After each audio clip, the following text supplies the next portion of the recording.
নমস্কার বন্ধুরা, আজকের রেসিপি রুই পোস্ত। রুই পোস্ত করার জন্য আমি রুই মাছটাকে কেটে ধুয়ে নুন হলুদ মাখিয়ে রেখে দিয়েছি।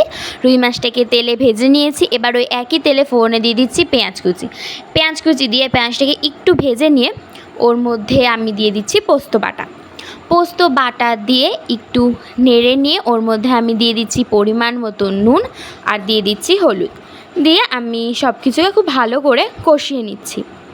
মশলাটা ভালো করে কষিয়ে এলে ওর মধ্যে আমি দিয়ে দিচ্ছি পরিমাণ মতন জল দিয়ে একটু নেড়ে নিয়ে ঢাকনা বন্ধ করে কিছুক্ষণ আমি রেখে দেব যাতে ঝোলটা ফুটে যায়। ঢাকনাটা খুলে নিচ্ছি। ঝোলটা ফুটে গেছে। এবার আগে থেকে ভেজে রাখা মাছটাকে ওর মধ্যে দিয়ে দেব। মাছটাকে দিয়ে একটু নেড়ে নিয়ে আমি আবারও ঢাকনাটা বন্ধ করে কিছুক্ষণ রেখে দেব। ঢাকনাটা খুলে নিচ্ছি।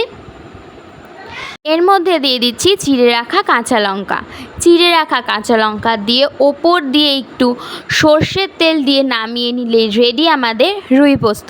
ভিডিওটা ভালো লাগলে লাইক করবেন, শেয়ার করবেন, কমেন্ট করে জানাবেন ভিডিওটা কেমন লাগলো ও আমাদের চ্যানেলে নতুন হয়ে থাকলে সাবস্ক্রাইব করবেন। ধন্যবাদ।